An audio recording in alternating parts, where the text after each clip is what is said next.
水晶大錯真的百大，1分鐘學會正確消磁和左右手佩戴，千萬不要再隨便亂戴水晶啦！戴錯手不淨化，再好的水晶也很難發揮作用哦。記住一個超簡單的規則：左進右出。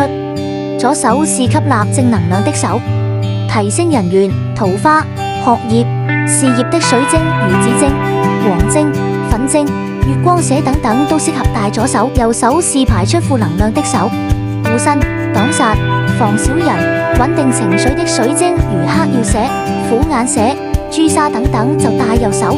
水晶就像貼身小守護者，會默默幫你吸收疲憊與雜氣，所以一定要定時幫它淨化消磁。最萬用的方法就是把水晶放在晶束或晶洞上，如果沒有，用流動的清水輕輕洗也可以。